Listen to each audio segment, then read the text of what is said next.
അധ്യായം 11. ബാബേൽ ഗോപുരം.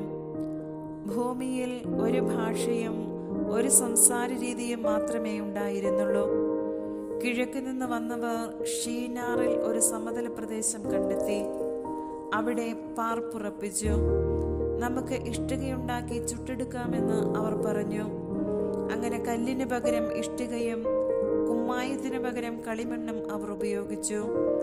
അവർ പരസ്പരം പറഞ്ഞു, നമുക്ക് ഒരു പട്ടണവും ആകാശം മുട്ടുന്ന ഒരു ഗോപുരവും തീർത്ത് പ്രശസ്തി നിലനിർത്താം, അല്ലെങ്കിൽ നാം ഭൂമുഖത്താകെ ചിന്നിച്ചിതറിപ്പോകും. മനുഷ്യർ നിർമ്മിച്ച നഗരവും ഗോപുരവും കാണാൻ കർത്താവ് ഇറങ്ങി വന്നു. അവിടുന്ന് പറഞ്ഞു, അവരിപ്പോൾ ഒരു ജനതയാണ്, അവർക്ക് ഒരു ഭാഷയും. അവർ ചെയ്യാനിരിക്കുന്നതിന് തുടക്കമേ ആയിട്ടുള്ളൂ. ചെയ്യാൻ ഒരുമ്പിടുന്നൊന്നും അവർക്കിനി അസാധ്യമായിരിക്കുകയില്ല. നമുക്ക് ഇറങ്ങിച്ചെന്ന് അവരുടെ ഭാഷ പരസ്പരം ഗ്രഹിക്കാനാവാത്ത വിധം ഭിന്നിപ്പിക്കാം. അങ്ങനെ കർത്താവ് അവരെ ഭൂമുഖത്തെല്ലാം ചിതറിച്ചു. അവർ പട്ടണം പണി ഉപേക്ഷിച്ചു. അതുകൊണ്ടാണ് ആ സ്ഥലത്തിന് ബാബേൽ എന്ന് പേരുണ്ടായത്. അവിടെ വെച്ചാണ് കർത്താവ് ഭൂമിയിലെ ഭാഷ ഭിന്നിപ്പിച്ചതും അവരെ നാടാകെ ചിതറിച്ചതും. ഷേം മുതൽ അബ്രാം വരെ. ഷേമിന്റെ വംശാവലി. ഷേമിന് 100 വയസ്സായപ്പോൾ അർപ്പക്ഷാദ് ജനിച്ചു. ജലപ്രളയം കഴിഞ്ഞ് 2-ാം വർഷമായിരുന്നു അത്. അർപ്പക്ഷാദിന്റെ ജനനത്തിനു ശേഷം ഷേം 500 വർഷം ജീവിച്ചു. അവന് വേറെയും പുത്രന്മാരും പുത്രിമാരും ഉണ്ടായി. 35 വയസ്സായപ്പോൾ അർപ്പക്ഷാദിന് ഷേലാഹ് ജനിച്ചു. ഷേലാഹിന്റെ ജനനത്തിനു ശേഷം അർപ്പക്ഷാദ് 403 വർഷം ജീവിച്ചു. അവന് വേറെയും പുത്രന്മാരും പുത്രിമാരും ഉണ്ടായി. 30 വയസ്സായപ്പോൾ ഷേലാഹിന് ഏബർ ജനിച്ചു. ഏബർ ജനിച്ചതിനു ശേഷം 403 വർഷം ഷേലാഹ് ജീവിച്ചു.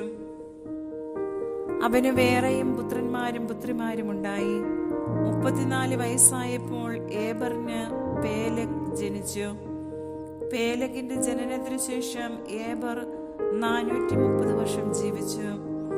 അവന് വേറെയും പുത്രന്മാരും പുത്രിമാരും ഉണ്ടായി. 30 വയസ്സായപ്പോൾ പേലഗിന് റവു ജനിച്ചു.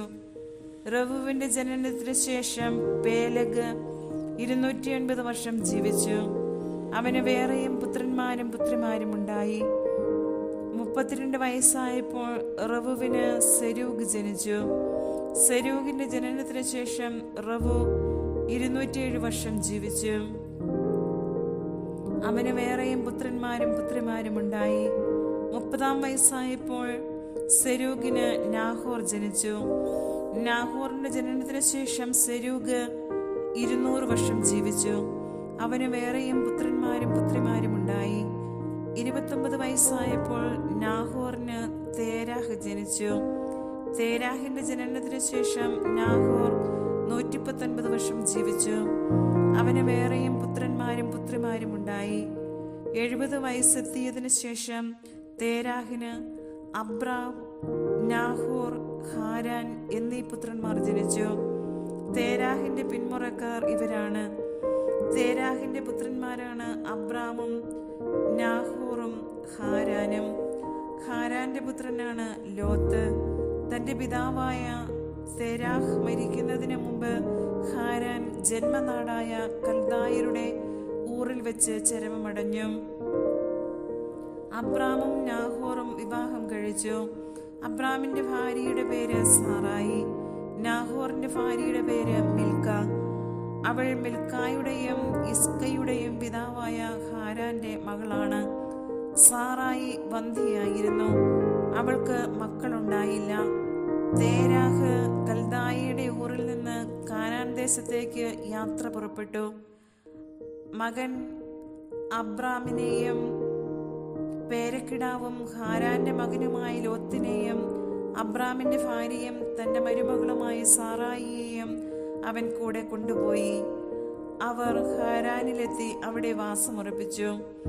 തേരാഹ് 205 വർഷം ജീവിച്ചിരുന്നു. അവൻ ഹാരാനിൽ വെച്ച് മൃതിയടഞ്ഞു.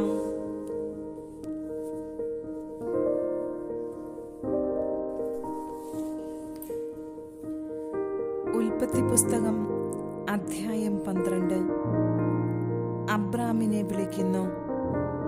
കർത്താവ് അബ്രാമിനോട് അരുളിച്ചെയ്തു, നിന്റെ ദേശത്തെയും ബന്ധുക്കളെയും പിതൃഭവനത്തെയും വിട്ട് ഞാൻ കാണിച്ചു തരുന്ന നാട്ടിലേക്ക് പോവുക. ഞാൻ നിന്നെ വലിയൊരു ജനതയാക്കും. നിന്നെ ഞാൻ അനുഗ്രഹിക്കും. നിന്റെ പേര് ഞാൻ മഹത്വമാക്കും. അങ്ങനെ നീ ഒരു അനുഗ്രഹമായിരിക്കും. നിന്നെ അനുഗ്രഹിക്കുന്നവരെ ഞാൻ അനുഗ്രഹിക്കും. നിന്നെ ശപിക്കുന്നവരെ ഞാൻ ശപിക്കും. നിന്നിലൂടെ ഭൂമുഖത്തെ വംശങ്ങളെല്ലാം അനുഗ്രഹീതമാകും. കർത്താവ് കൽപ്പിച്ചതനുസരിച്ച് അബ്രാം പുറപ്പെട്ടു. ലോത്തും അവന്റെ കൂടെ തിരിച്ചു. ഹാരാൻ ദേശത്തോട് വിട പറഞ്ഞപ്പോൾ അബ്രാമിന് 75 വയസ്സ് പ്രായമായിരുന്നു. അബ്രാം ഭാര്യ സാറായിയെയും സഹോദരപുത്രൻ ലോത്തിനെയും കൂടെ കൊണ്ടുപോയി. ഹാരാനിൽ തങ്ങൾ നേടിയ സമ്പത്തും ആളുകളുമായി അവർ കാനാൻ ദേശത്തേക്ക് പുറപ്പെട്ട് അവിടെ എത്തിച്ചേർന്നു. അബ്രാം ആ ദേശത്തിലൂടെ സഞ്ചരിച്ച് ഷെക്കേമിൽ മോറയുടെ ഓക്കുമരം വരെ എത്തി.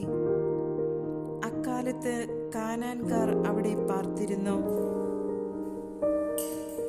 കർത്താവ് അബ്രാമിന് പ്രത്യക്ഷപ്പെട്ട് അരുളിച്ചെയ്തു, ഈ നാട് നിന്റെ സന്തതികൾക്ക് ഞാൻ കൊടുക്കും. തനിക്ക് പ്രത്യക്ഷപ്പെട്ട കർത്താവിന് അബ്രാം അവിടെ ഒരു ബലിപീഠം പണിതു. അവിടെ നിന്ന് അവൻ ബഥേലിന് കിഴക്കുള്ള മലമ്പ്രദേശത്തേക്ക് കടന്ന് അവിടെ ബഥേലിന് കിഴക്കും ആയിക്ക് പടിഞ്ഞാറുമായി താവളമടിച്ചു. അവിടെ ഒരു ബലിപീഠം പണിത് കർത്താവിന്റെ നാമം വിളിച്ചു. അവിടെ നിന്ന് അബ്രാം നെഗബിന് നേരെ യാത്ര തുടർന്നു. അബ്രാം ഈജിപ്തിൽ. അവിടെ ഒരു ക്ഷാമമുണ്ടായി. കടുത്ത ക്ഷാമമായിരുന്നതിനാൽ ഈജിപ്തിൽ പോയി പാർക്കാമെന്ന് കരുതി അബ്രാം അങ്ങോട്ട് തിരിച്ചു. ഈജിപ്തിലെത്താറായപ്പോൾ ഭാര്യ സാറായിയെ വിളിച്ച് അവൻ പറഞ്ഞു, നീ കാണാൻ അഴകുള്ളവളാണെന്ന് എനിക്കറിയാം. നിന്നെ കാണുമ്പോൾ ഈജിപ്തുകാർ പറയും, ഇവൾ അവന്റെ ഭാര്യയാണ്. എന്നിട്ട് എന്നെ അവർ കൊന്നുകളയും. നിന്നെ ജീവിക്കാൻ അനുവദിക്കുകയും ചെയ്യും. നീ മൂലം എനിക്ക് ആപത്തുണ്ടാകാതിരിക്കുവാൻ നിന്നെ പ്രതി അവർ എൻ്റെ ജീവൻ രക്ഷിക്കാൻ വേണ്ടി നീ എൻ്റെ സഹോദരിയാണെന്ന് പറയണം. അവർ ഈജിപ്തിലെത്തി. അവൾ കാണാൻ വളരെ അഴകുള്ളവളാണെന്ന് ഈജിപ്തുകാർക്ക് മനസ്സിലായി. അവളെ കണ്ടപ്പോൾ ഫറവോയുടെ സേവകന്മാർ അവളെപ്പറ്റി ഫറവോയോട് പുകഴ്ത്തി പറഞ്ഞു. അവൾ ഫറവോയുടെ കൊട്ടാരത്തിലേക്ക് ആനയിക്കപ്പെട്ടു. ഫറവോ അവളെ പ്രതി അബ്രാമിനോട് നന്നായി പെരുമാറി. അവന് ആടുകൾ, കാളകൾ, കഴുതകൾ, ഒട്ടകങ്ങൾ, വേലക്കാർ, വേലക്കാരികൾ എന്നിവ ലഭിച്ചു. പക്ഷേ അബ്രാമിന്റെ ഭാര്യ സാറായിയെ പ്രതി കർത്താവ് ഫറവോയെയും കുടുംബത്തെയും മഹാമാരികളാൽ പീഡിപ്പിച്ചു. തന്മൂലം ഫറവോ അബ്രാമിനെ വിളിച്ചു പറഞ്ഞു, നീ ഈ ചെയ്തത് എന്താണ്?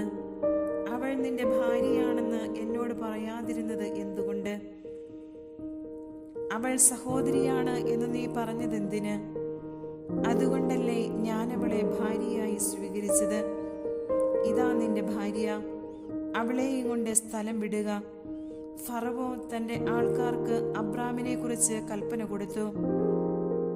അവർ അവനെയും ഭാര്യയെയും അവന്റെ വസ്തുവകളോടുകൂടെ യാത്രയാക്കി.